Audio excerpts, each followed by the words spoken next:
anybody listening might not be the founder or CEO. They might feel like they're powerless to create culture.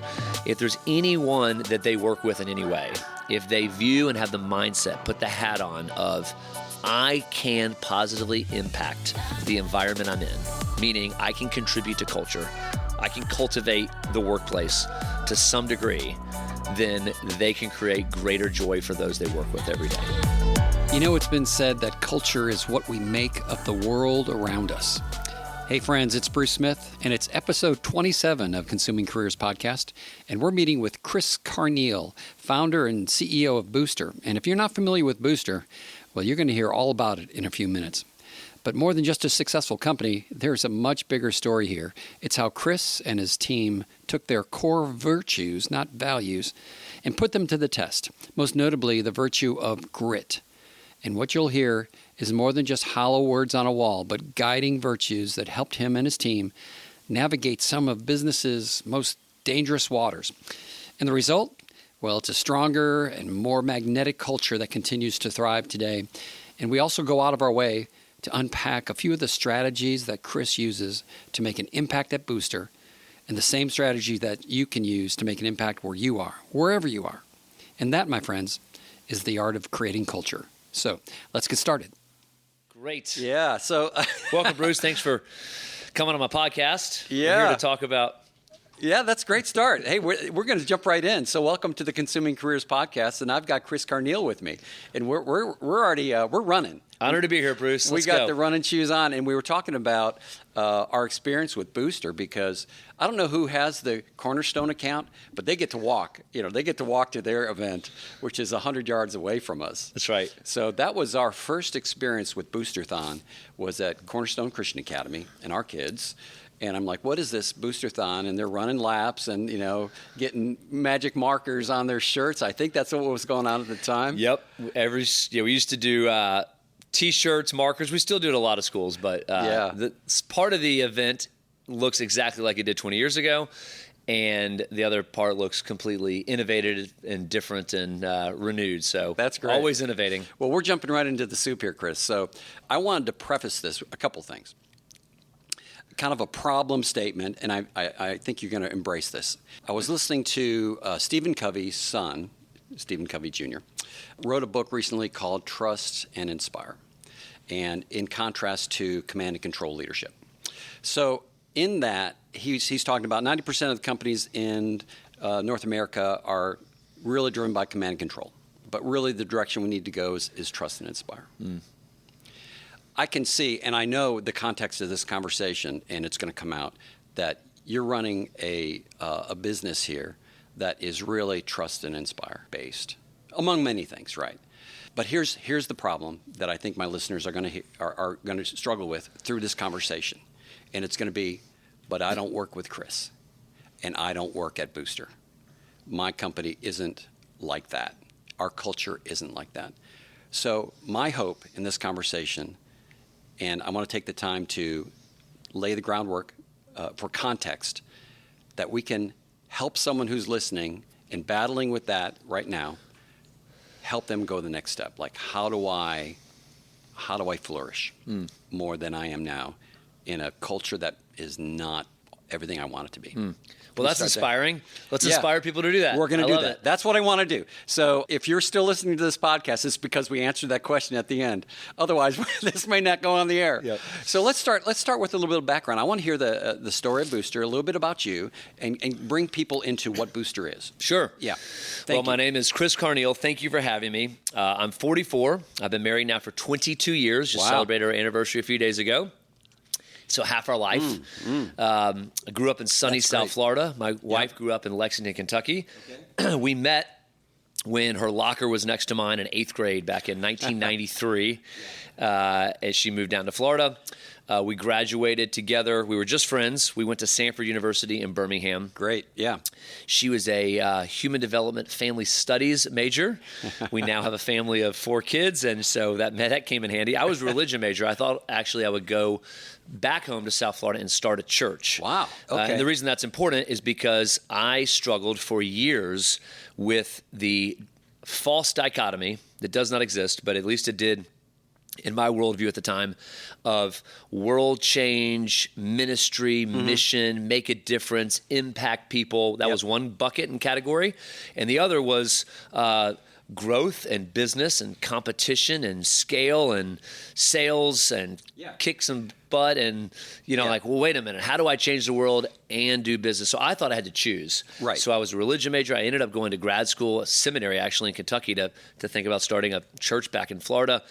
It took me about 10 years to realize, at least for me, that I can make a tremendous difference, and now I'd argue even a greater difference, change the world at a more impactful rate through for-profit business by building an impactful culture internally and product externally. That if I wanted to change the world, I didn't have to work at a nonprofit. I could do it through a for-profit business if I was intentional about building culture and making a difference through our product. And that was 2002. 2002 right? Was our first ever Boosterthon school. So that evolved. I was doing baseball lessons. I played college baseball, and then I started doing lessons for kids. And one of those days in Birmingham, Alabama, one of the kids said, "You want to buy some magazines for my school fundraiser?" And I thought, that's what I did 15, 20 years ago. There's still some magazines. I feel like magazines are about to die off. I also had done a fun run through our PE department, and my dad helped organize it. So I called him. I called my mom, a lifelong educator, and asked them about school fundraising overall. Like, why do schools do it? Why do they need the money? Who needs the money? Right. Do all schools do it? How do they do it? And at the time, product sale was the predominant. And then there were a lot of schools that did a golf tournament or gala, but all of them said it's a lot of organizational work. It distracts us from education. We want our teachers and admin focused on students and just educating them and not having to worry about fundraising. So I thought I can motivate and encourage and inspire and organize and went from there. Well, that whole idea of social enterprise in 2002, I don't even know. I've never heard of it. It wasn't until about 5 or 7 years ago that I heard about that. Funny backstory: when I was in high school, and this is '82, do the math. I worked in a warehouse for my buddy's dad, who had a company. I was moving boxes of M&Ms around in a forklift for kids to sell to make money. For their school. Selling chocolate bars. World's finest chocolate. That's right. That's right. Wow, a whole cool. warehouse of that. So how did you come up with Booster and, how did the market receive that idea? How did you get started? Great. Well, you could re-engineer your story and make it sound glorious and like I was really smart as a 21-year-old, and I wasn't. I really just took one step at a time. I knew that I was onto something when I saw the problems that needed to be solved, and I had the confidence that I could solve them better than the people that were solving them. So product sale was the traditional market of magazines and melting chocolate bars. Replacing that with a all-inclusive fitness fun run just sounded fun. It sounded like, I did that in my PE department back home, and years ago it didn't look like it does now.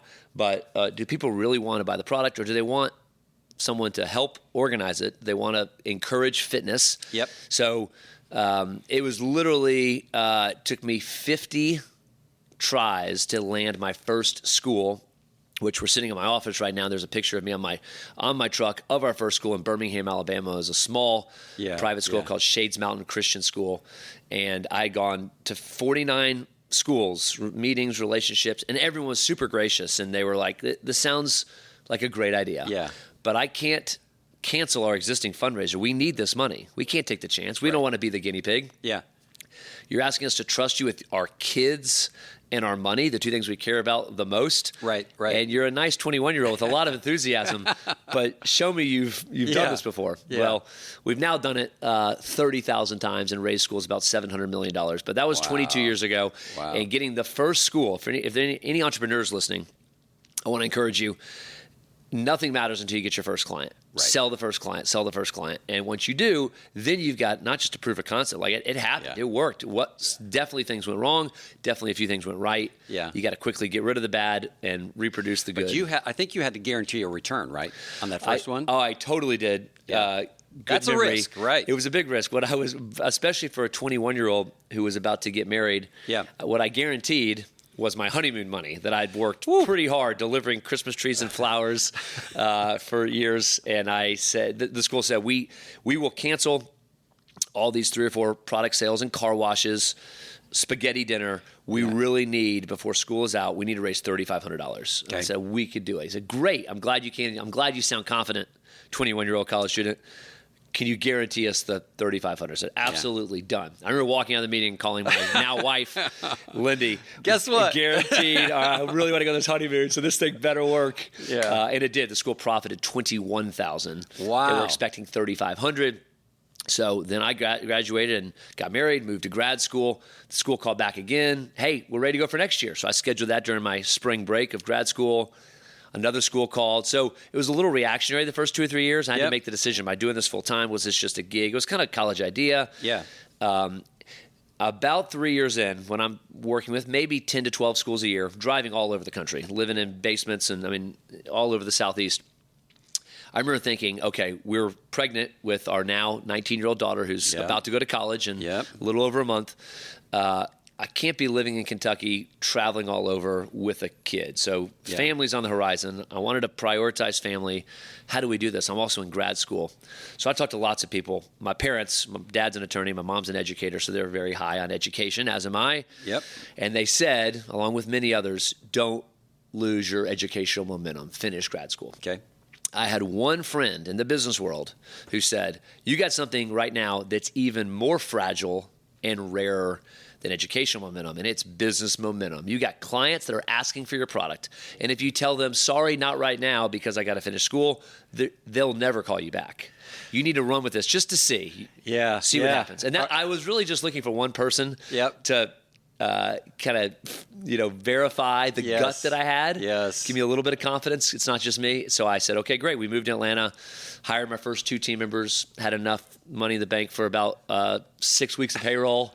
Wow. Signed up more clients and went from there. All right, Chris. So I've got my daughter who's looking at going to grad school in the room. So you're saying you did not finish grad school?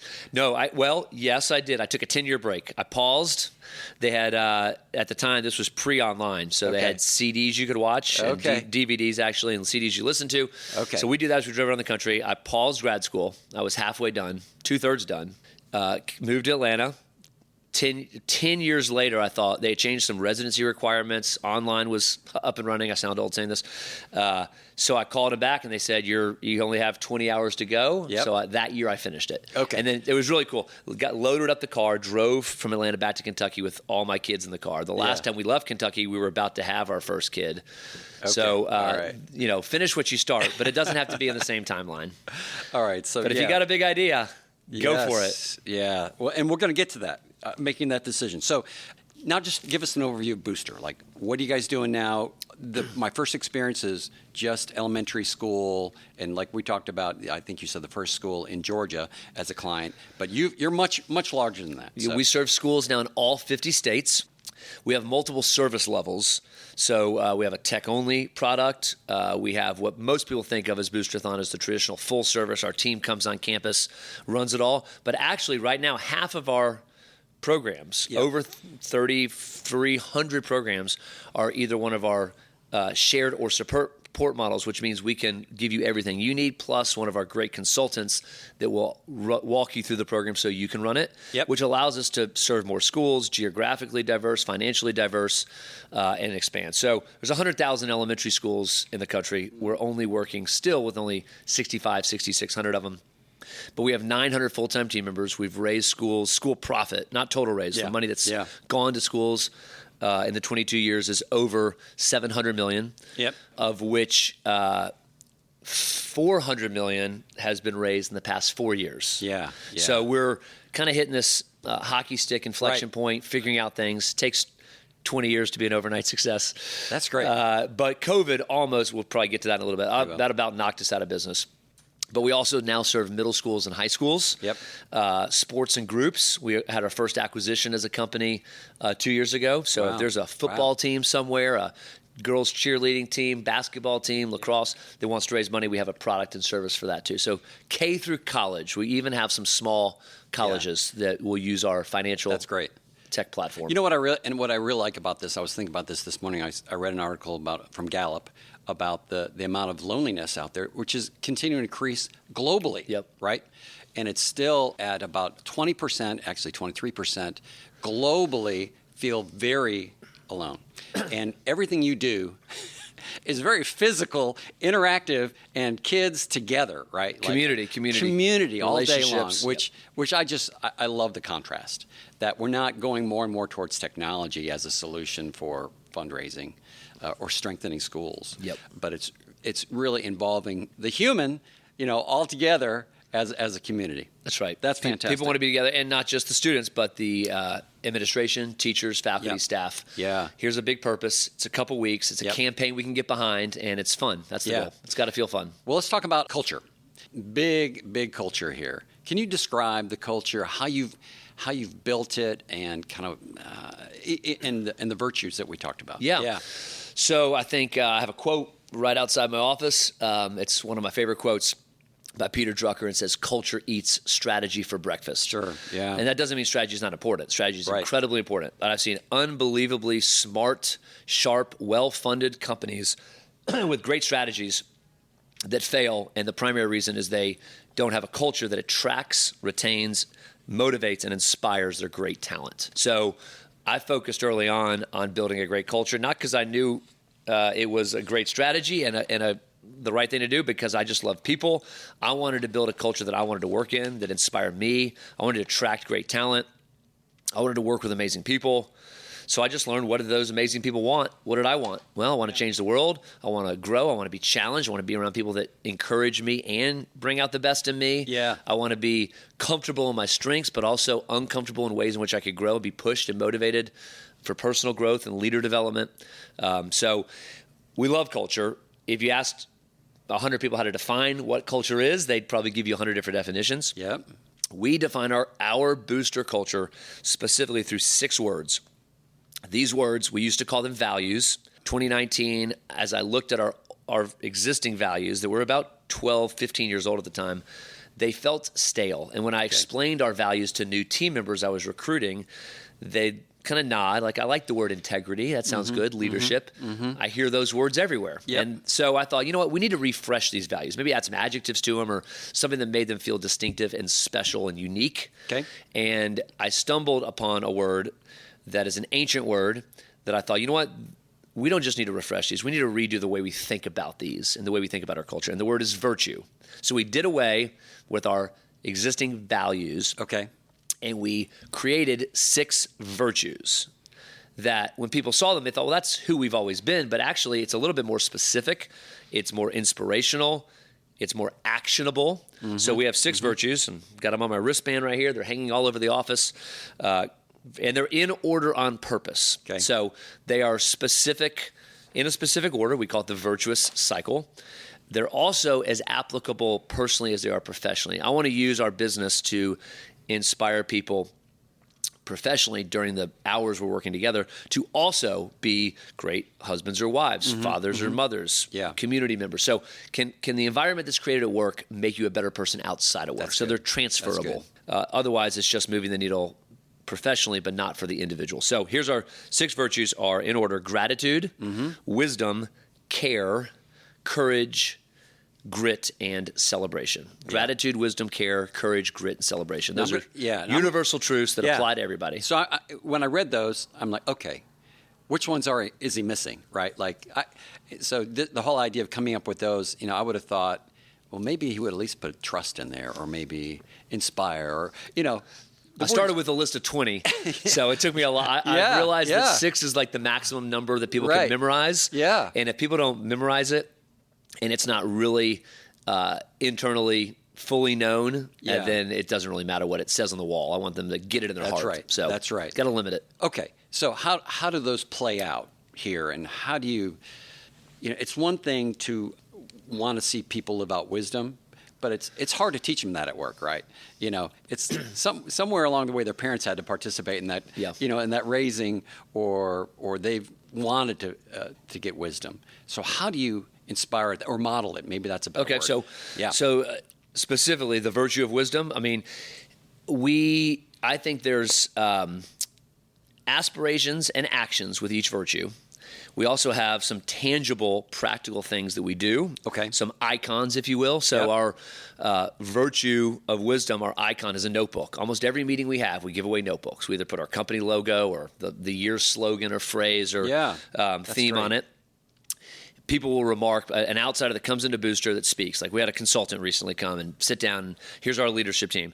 Afterwards, he said, I've worked with hundreds of companies for 30 years. I've never seen everyone open their notebook and actively, proactively take notes. Like, well, of course, that's the action coming from the virtue of wisdom.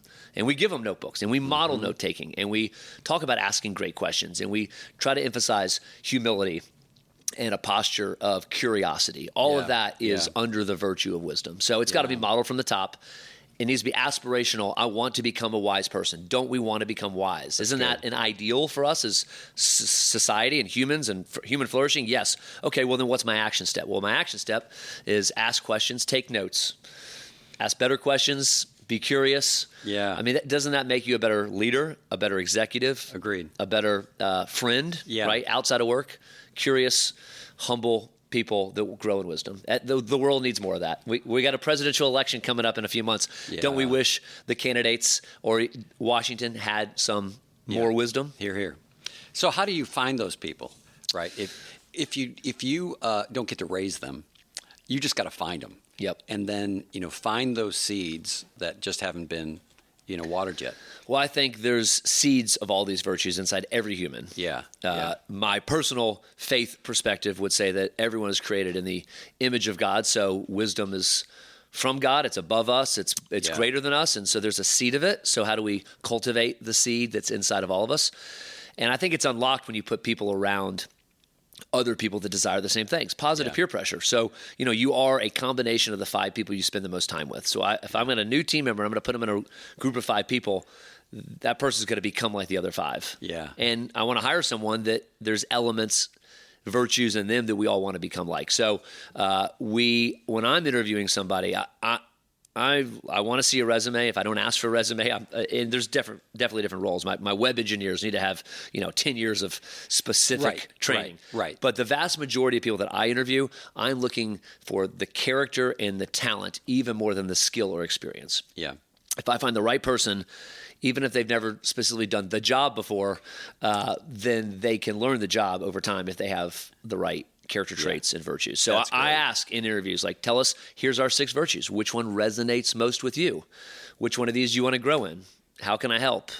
Are you drawn to this? And usually if they are, they're a perfect fit. I heard a great story just last week about Death Valley. I don't know if you've heard about this. Death Valley, hottest place on earth, record highs of anywhere in the world. But in 2005, it rained 6 inches. And what happened? It was covered with green flowers. Super bloom. Yes. And so the lesson there is, it's not dead. It's just dormant, right? Seeds are there, just waiting for leadership to show up, right, and water it so that it can grow. Which I just thought that was such a great picture of what leadership can do, because I agree with you. Most people have the seed of success, of change, of wisdom, of any of these virtues, but sometimes they just need to be unlocked. Yeah, Google Super Bloom and hit images, and you'll see exactly so what you're talking about. Yeah, it was amazing. Yep. Oh, did you? Totally. Okay, that's great. So this is old news for you. Yeah, this is funny. All right, so the whole culture here, the culture of respect, support, and collaboration, that's awesome. So when you talk about purpose-driven, when you like to hire purpose-driven, what does that mean to you? Purpose-driven. I like people that are on mission, that believe that there's a higher calling, and that doesn't mean they have to, have nonprofit experience or even have a specific faith background, but believing that life is not just about the moment, the paycheck, the thing they're doing, or them. There's a bigger story. In fact, the most joyful people I know realize that they're not the center of their own story, that they're not the protagonist in the narrative, that there's another protagonist, there's a grander story, and they get to be lost in the story but contribute to the story. They're not insignificant, they're not the center of attention, but they get to walk alongside the protagonist, help the protagonist, be part of the adventure.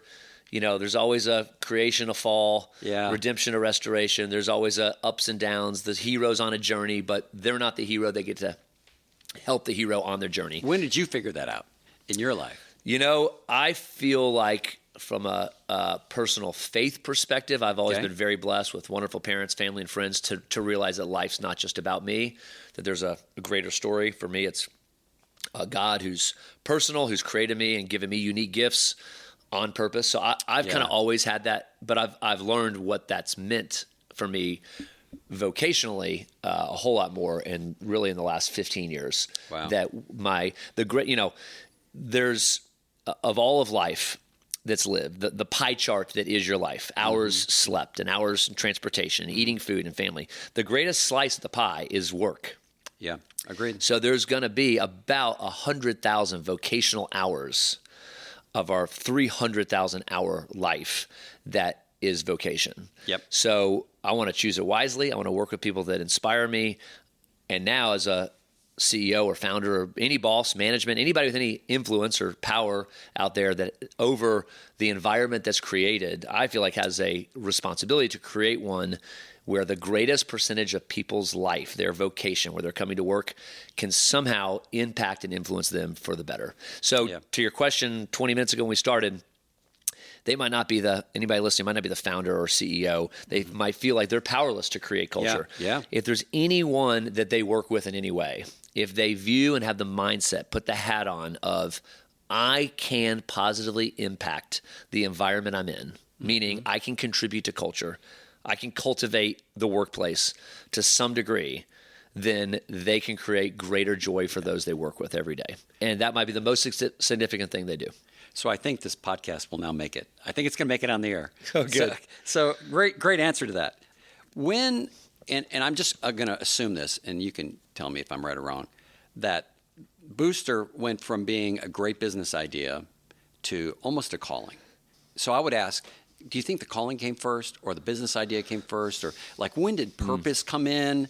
And when did you feel like, okay, this, I'm really driving this, or it's calling me to it? Kind of talk through that a little bit. This is a separate podcast for 3 hours, and I'd love to dialogue more on this and hear expert opinions. Yeah. In recent years, follow your passion has been kind of the predominant theme. Right. And I think there's some good elements to that. I don't really throw anything out at first glance. I think there's some good elements.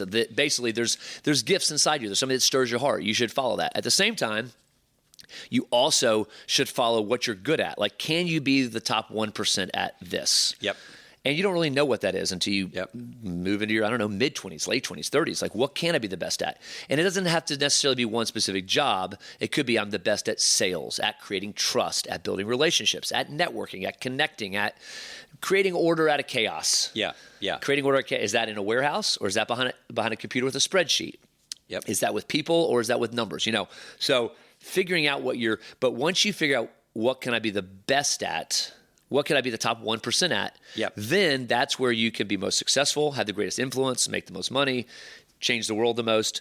Usually that comes from some gifts, which is a passion, but it's also, rarely do I see people change the world, make a difference that aren't good at what they're doing. There's got to be some vocational excellence. Yes. And excellence can really only be sustained if you have a passion to do it, and a passion to do it when things are going against you. I mean, when I was told, no for 49 times, I'm like, in my head, it didn't matter. This idea was going to work. It was going to change the fundraising industry. Yeah. I don't care if you told me no 490 times. I was going to keep coming back because I knew inside of me, I had the passion. I also had the skill set to be able to at least paint a picture and a vision and convince people that you can trust me, give me an opportunity. That's great. That's, and maybe you've read this or maybe just know it, but Cal Newport, right? Yep. He wrote that book, So Great They Can't Ignore You. Yes. And that's exactly what you're talking about. And when I read that, that really resonated with me. It's, just following your passion isn't enough, because your passion may not really make a living, just because if I like eating, I may not be able to make a living doing that. But I really agree with that sentiment. So let's move forward with some of the challenges that you faced, because I want to hear about what happened at COVID, because clearly you got smacked in the face with that. So walk us through that experience. Yeah, well, I'm a super optimist. I've got rose-colored glasses on. At the same time, every day has challenges. Yeah. Even the best of days have challenges. And if we view them as opportunities, they can lead to the greatest breakthrough, personally or professionally. Every personal challenge is an opportunity to trust in others, trust in a higher power, reach out to friends, ask for help, develop humility and wisdom, okay? Professionally, every challenge, if it's on a customer side of things, it's if a customer's saying, I don't want to buy that product or I don't like that product, well, they're giving you feedback. Yeah. So I'm just going to keep latching on to the virtue of wisdom here, but I don't really like that. I'm frustrated with that. I don't want to use your product anymore. Well, if I have wisdom, I can say, why not? Let me be curious. What's not working? Help me figure out a solution. What is your goal? Well, that's great. Now I have instant feedback. So every challenge, if framed the right way, can be a opportunity ahead. We've had many challenges in Booster. I mean, I could go back 22 years of running a company. You name it. Every day there's been a challenge. Every year there's been a challenge. There's been 4 that have been company might not make it challenges. Wow. Okay. For sure. I mean, the first 3 years, so fragile. Do we have enough clients? Is it going to work? Is there a product market fit? I mean, any startup knows that like if you can make it past the first year or 2 or 3, you have a much greater chance of survival. Most don't ever make it out of idea stage. We did. That was one. Once we were humming, got about 100 employees, 5, 7, 8 million in revenue, the Great Recession hit. Fundraising during the Great Recession when people can't pay their mortgages, that was very challenging. Sure. I said, guys, I don't know what to do. I'm 28 years old. Never been here before. Let's view it as an opportunity. That's our mindset. That's all I know to do. Let's work hard. Let's get scrappy. Let's be client-centric, and let's view it as an opportunity. So we created a more variable business model. We shifted some costs in different locations. We created more products, better products. Learned really what our clients want. A lawsuit that happened probably 5 or 7 years later.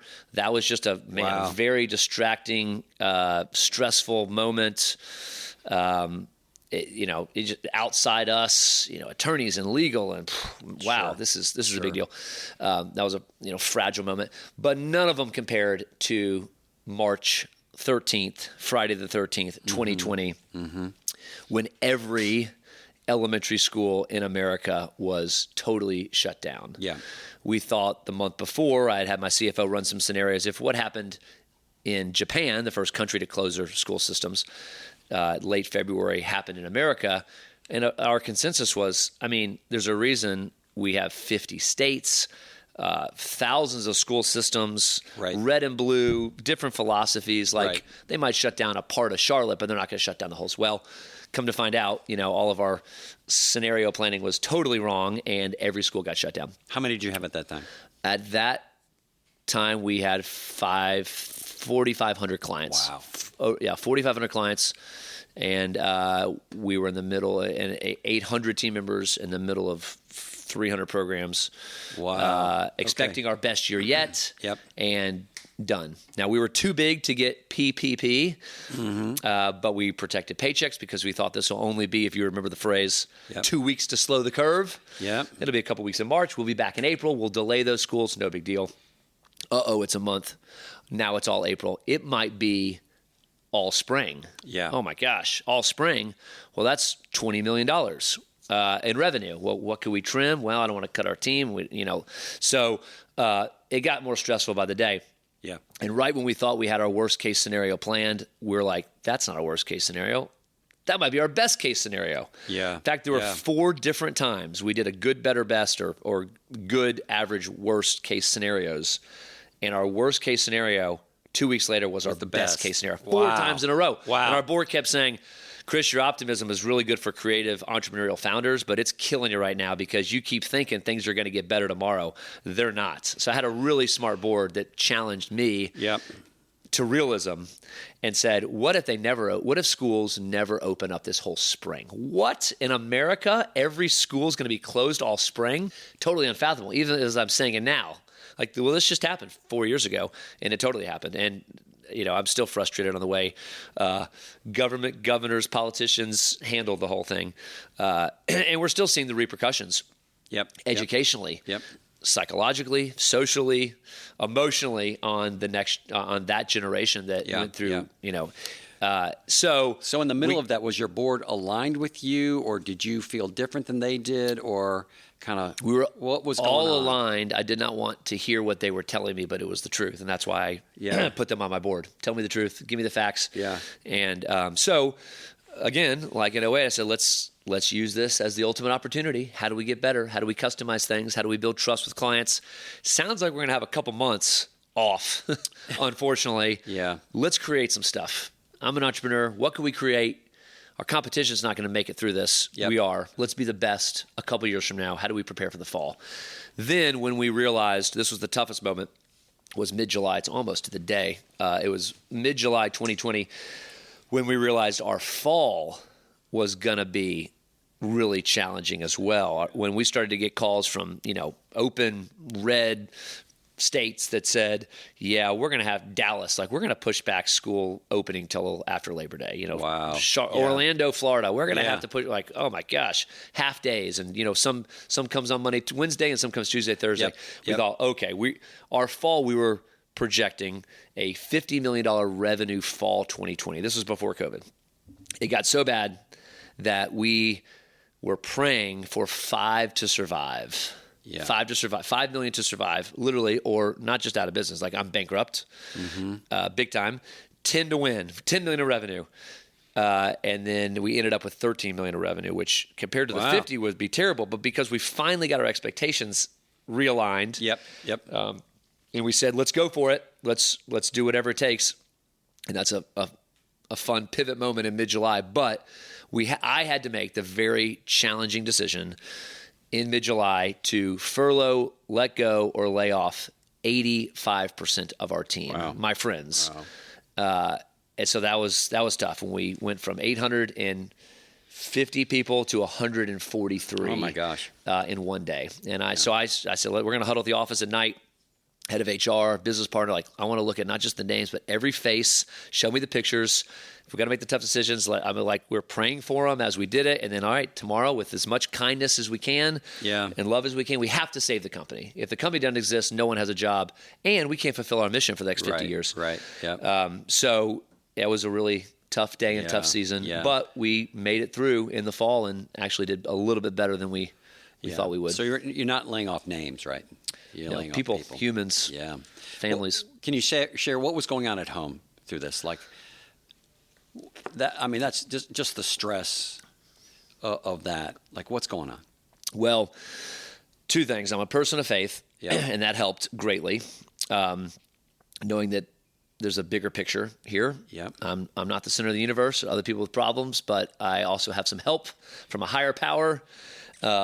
And let me give credit to my bride of 22 years. I am an Enneagram 7 with an 8 wing. So it's pretty easy for me to get fired up in good ways and some bad ways. I mean this with all total compliments. My wife doesn't get too fired up. She is consistent and calm and steady. Good. So she would say, that was so good for us. That was good for your soul. You trusted the Lord. We leaned in together. We were, we had great family times. Yeah. I was stressed out of my mind having to fire 700 people. Yeah. And this thing I created, this firstborn baby of mine is about to go out of business. We're about to go bankrupt. I mean, so I came to her mid-July, and my CFO said, there's not much money left in the bank. And we've worked for 18 years of the time to kind of build up a little bit of a balance sheet to be able to weather things and so forth. Well, it's almost gone.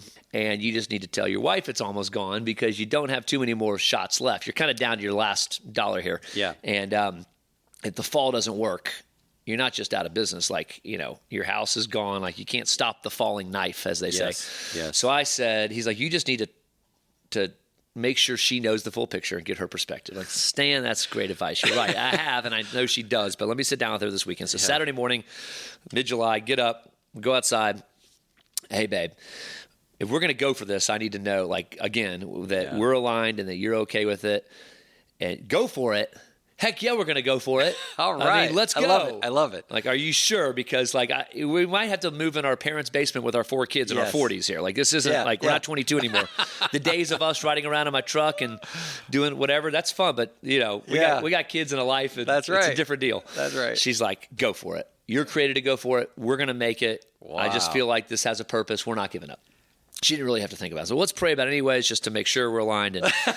But knowing that I had a bigger picture a heavenly Father that cared for me, even if things weren't going to work out the way I wanted, and a wife that was fully supportive and behind me. Yep. That's all I needed. Wow. Like, let's go to battle great. and let's do it. That's great. All right. Well, we talked about this, and maybe you've thought about this, but I've asked this question a number of occasions, and I love the idea of grit versus quit, right? And grit is, of course, one of your virtues. Yep. And so I'll bet that question came up in multiple board meetings, as well as the dinner table, about, do we just muscle through this thing, or when do we stop throwing good money after bad? Yep. Right. How did you navigate that question, or was that question even on the table? Quitting was only on the table the one instance and scenario that I just gave you that took my wise, sage CFO to say, hey, if you don't consider quitting, you're going to go bankrupt if this thing doesn't work out. If schools stay closed till mid-fall, not just early fall, like another 4 weeks, you're done. And so I said, okay, well, let me call my attorney. Let me like what is that actually like? So I had probably a 3-hour. That sounds ridiculous, impossible. I don't like it, but let me at least have the conversation with my wife. Let me pray about it. Let me call my attorney. And I said, if this doesn't work, what does that look like? Right. And he's like, yeah, well, here's what bankruptcy looks like. And here's okay, all right, well, let's come up with a plan, because I can't fight a two front battle here. Yep. So then once we made the decision to go for it, I have a pretty high risk tolerance as an entrepreneur, but that's a gift that God's given me. Sometimes I'm blind to risk, which is why I like to surround myself with some wise people that see things I don't see on the downside. That's good. Yeah. But we decided to go for it, and then it was let's grit it out and go. And the hope of a preferred future, like Paul's. I gather the team together, like, guys, we're going to get through this. If we do, when we do, what does it look like? Well, from a business standpoint, we have a better model, more products, loyal clients, less competition, a team with a ton of experience. Everyone got their MBA. Talk about going back to school. Right. I became like a crisis management leader. I could give a talk on it. I am right now, I guess, on what matters, what you focused on, how much cash is in the bank, like what levers really move the needle, what doesn't matter. I remember coming out saying, hey, no more small skirmishes. Like I'm not going to think some of the little things I used to think about, it doesn't matter anymore. Here's the 5 things I think about every day. Vision, future, people, cash, product. Like that's what I'm thinking about. I got a team that's going to think about the rest, and let's go forward. Yeah. And then even now, this is here we are 4 years removed from COVID. We're still kind of having growing pains. Coming out of it, we hired 800 people in 800 days, and we've grown a ton since then. First acquisition, new products. The world's different. Schools are different. Yep. Principals are still super stressed out. COVID money is ending. Yep. Inflation is kicking people's tail in lots of different ways. People aren't giving as much. Generosity, even as a philosophy, is different because the government's going to come to the rescue. So that's impacted people sociologically. So we're still fighting through a challenging moment now where we're not as profitable as we should be. We're still not humming the way we want to be. But sometimes the temptation is, well, what did we do 4 or 5 years ago? Like, well, that reality of the world's not coming back. What do we need to do now for the future is what we're asking. So how long did that journey in the desert last? And then what did the rebuild look like? Yep. We had T-shirts printed that said rebuild. We had the rebuild team. Oh, great. That's what we thought about. How do we rebuild? We had wristbands, rebuild. We're rebuilding. And it wasn't to go back. It was to get better. That was the theme. Like, let's not go back. Is Booster back? I'm like, I hope we're not back, because that means we just lost 2 years, 3 years, lost a lot of time, money. Like, I want to be better. I want to have learned the lessons. Not back, but better. Not back, but better. So rebuild team was, who do we want to hire? Let's refocus on the virtues again. Yep. Let's make sure we have the best possible talent. Let's re-engineer our product to fit the world ahead, not the world behind. Let's grow more in humility. Let's get scrappy. And man, we discovered so much talent in that season. I mean, we currently have the 140 that kind of stuck with me in 2020. I think there's about around 100 left. Those 100 are the core of Booster. Of our 800 employees, the 100 that were weathered COVID and helped us grow out of it. I mean, the wealth of knowledge, the chemistry and culture and depth that we all feel towards one another is huge. Yeah. Can you give an example of how you saw the virtues being sustained through that? I think you said it's 173 days of zero. Yep. And then how did you see those being played out by your team, as a response to the culture that you've built here? Yeah, well, I'll give one example. Our final virtue, our sixth virtue, is celebration. The way we define it's not self-celebration. It's celebration centered on others. And I call it a virtuous cycle because if you've ever been part of a celebration, say it's a wedding anniversary for your parent or something, or like something that's like really special and deep, Yep. when you leave the room at a well-done, others-centered celebration, it leaves you with what? A feeling of gratitude. I'm glad I'm part of this family. I'm glad I'm part of this. And that's virtue number one. So the virtuous cycle completes itself with a others-centered celebration. So That's good. even in the middle of 173 days of no revenue, where the last thing that would come to mind would be to celebrate, guys, it's a virtue. Yeah. Let's celebrate the small things, the small wins. A school got back to me. I heard from a principal. Yeah. I got an idea. Hey, That's let's good. talk about it because it's who we are. It's part of our DNA. And even in the toughest moments, you can celebrate something. So I remember, we'd have all calls for the whole company for 6 months straight every Tuesday. And I'd motivate, I'd talk, I'd ask questions. We do live Q&A. And I'd always celebrate something. Hey, I want to shout out Jordan Kaufman in California. They've been locked down the most, but guess what? He's got a really cool idea for birthday parties that we can use our sound equipment, our tents, and go to people's houses. And he brought in a little bit of revenue. I want to celebrate Jordan's innovation. That's you great. can always look for ways to celebrate. That's an example of one virtue. That's awesome. So how are you doing business differently now based on what you kind of learned over the last 4 or 5 years? Yeah. Yeah. More client-centric. Okay. I remember thinking, this is natural, but if anybody's out there that has clients, I'm reminded now more than ever, don't take any client for granted. Every client matters. Yeah. So, I'm even thinking now, how can we now we're, 6,500 clients, like how can we personalize it? I filmed a video from me, a founder's video. It's going to go to every client this school year. I would not have thought to have done that pre-COVID. Like, hey, I'm Chris. I'm the founder. I want to thank you for your loyalty. Here's why we value you. You're the center of the map. You write the paychecks. You're the one that calls the shots. You're the boss. My people don't work for me. They work for you. Yeah. We want to build this program and this fundraising campaign to best fit your needs. If clients go away, that's good. then everything goes away. So client centricity would be this, putting the client at the center of the map, orienting our whole map around the center. If you look through like ancient maps, whoever drew the map is the center of the map. Yep. I'm looking, here's a globe, right? There's a Right. reason the U.S. is facing, if you're from Australia, maybe it should be turned upside down. If you look at old maps of the old world, like Jerusalem, whoever draws the map puts themselves at the center. Yep.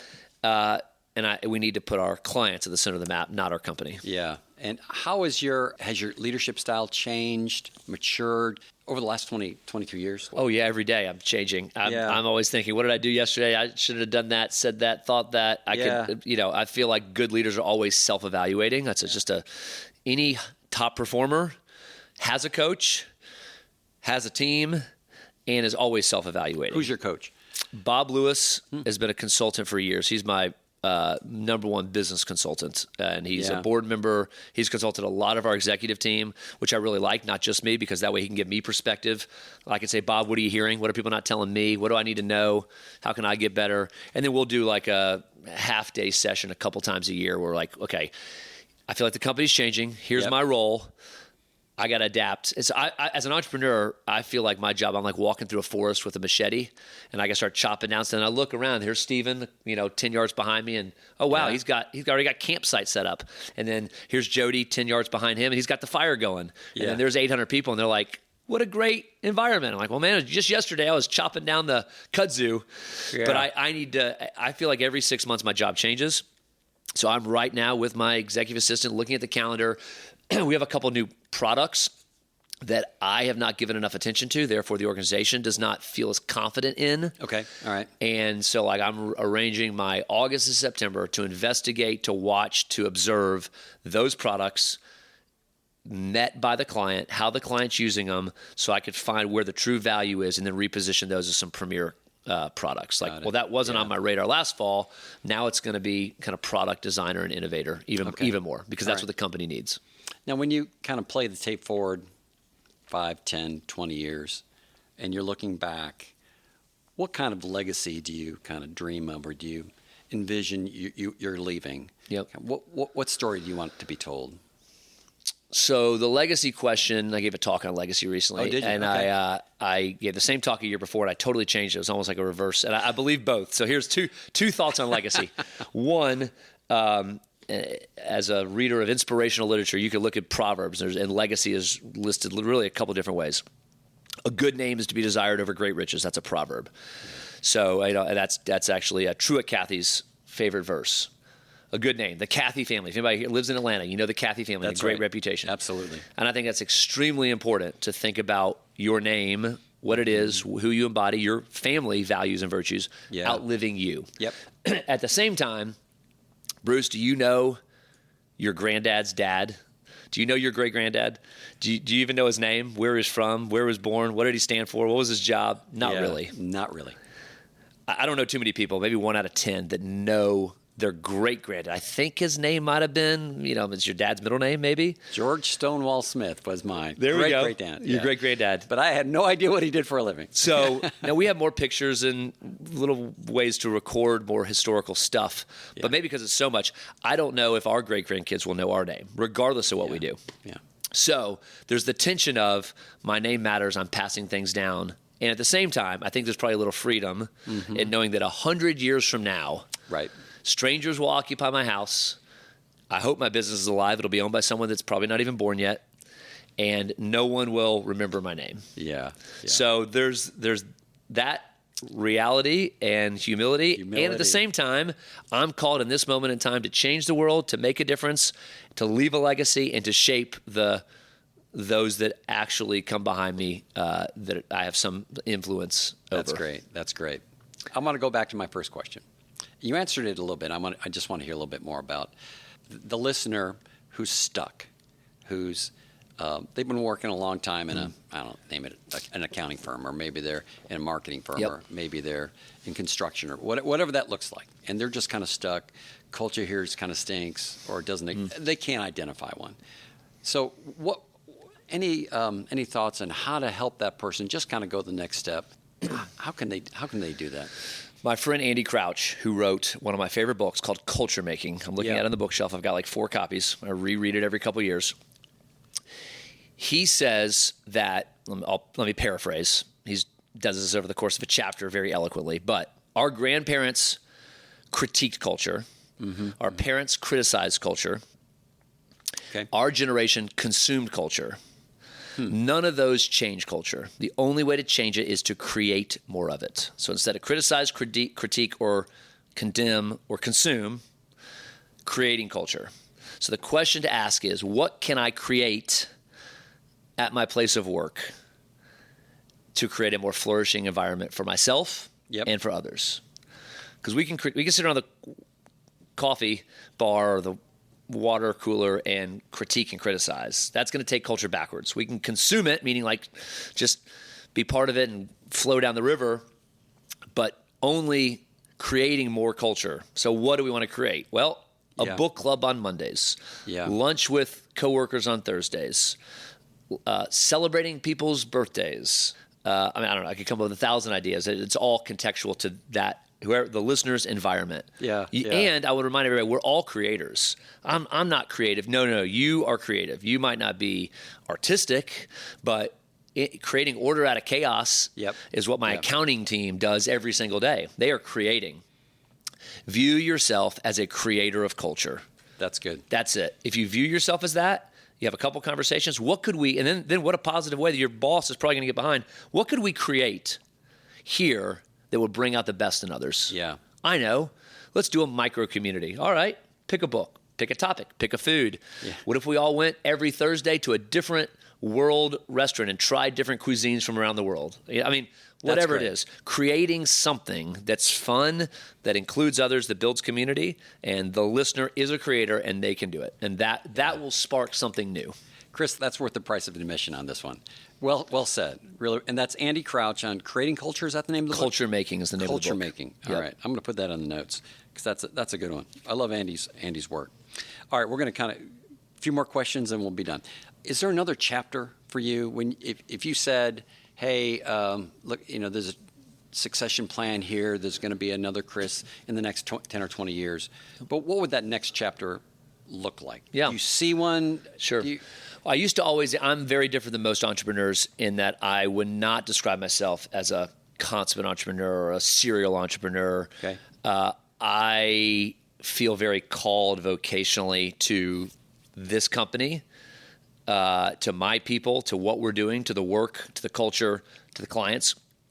But I'm very entrepreneurial. I start lots of things. Started a school, started a building that's a co-working environment called Virtue Village.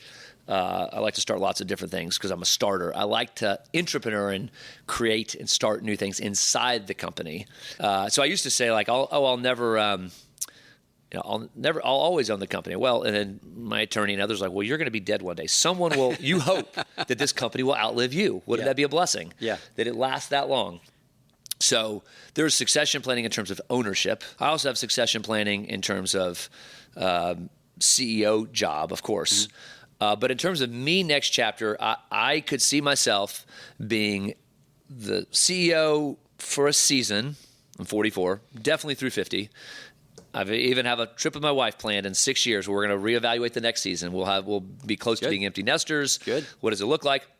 I'll probably then move to chairman of the board and be super involved in innovation and encouragement and storytelling, founder stuff. That's super. There's only one founder. There'll be other CEOs, there'll be other owners, but the founder stories, I've learned that from Truett, Kathy, and many others that the founder can't be replaced. So you got to reproduce those stories. That's good. Yeah. But what I'm also passionate about is inspiring other founders, CEOs, entrepreneurs that share I'll call it, it's my word, but like a faith framework or a values-based framework. Government trust in institutions is at an all-time low. I don't know anybody that's fired up about a presidential candidate, regardless of where they are on the spectrum. Agreed. Everyone's kind of frustrated. So we don't trust Washington. We don't trust politicians. We don't trust government. Institutions, technology companies, and Silicon Valley, like, well, do you really have my daughter's best interest at heart when you're creating addictive, likable, whatever stuff? Like, who is thinking about using business, for-profit, commerce, vocational environments as a virtue-creating enterprise? Like, I feel like God's giving you not just a nonprofit, a church, a business, your car wash business, your accounting business, to use for the good of others, your team, your community, and the world. And I feel like the world needs more than just Chick-fil-A and a few other amazing companies to look to as like, wow, that culture, that mindset, that worldview of vocation every day can inspire others. So I want to inspire other entrepreneurs to view their work, I would say, from a faith perspective, view your work as worship or view your company as a force for good. And I don't want those companies to end up being anomalies, right? Right. I would hate for those companies to go down in history as, well, they were just an anomaly. It was, luck of the draw, getting a bunch of great people in the room, and they just built a great company. Yep. But what if that was the norm? That would be amazing. That's right. That's right. All right. Last question before we get to the lightning round. All right. So are you consuming your career, or do you think your career's consumed you? I like to say I'm creating my career every day. Part of me doesn't love the word consuming. I like the word prosuming, pro versus con. Like, I haven't heard that. Okay. This book I read a decade ago, like being a prosumer, leave more than you took. Well, I can't change the name of the podcast. You can't change it. So. No, I know. No, your context. I think you need to constantly everyone needs to be evaluating what is my job and the vocation that I have, and what is my career. It might take me in different journeys to different companies, but we need to be constantly cultivating our skill set, the environment we work in, and in many ways reinventing ourselves, retooling ourselves, and who am I called to be at this new season? Now I'm 35. Now I'm 55. Now I'm 70. I don't love the idea of retirement. I think everyone has a career, even if it's not for-profit paycheck. Like, hey, I'm 70, I'm retired. Great. And golf on Tuesdays, but don't do it every single day of your life. Right. You have all the wisdom that the next generation needs. Meet with people, encourage them, pour it out, share your failures and successes. Consume that career journey, which is even retirement can be the vocational. So I think we're constantly evaluating where we are and what we're called to do in the season ahead. Perfect. All right. Speaking of new chapters, we're going to go into our lightning round. You ready? Go. This is about it. 5 questions. All right. Most influential book you've read on leadership or entrepreneurship? Okay, and let's just preface this because we're in your office, and it's like a Barnes and Noble in here, and I'm not kidding. There's how many books do you got on that wall? That wall's got about 2,500. 2,500 I've got books. about 600 on the floor that I promise I'm going to put on shelves at one point. I've got a few hundred at home. No kidding. I mean, there's a lot of books in this.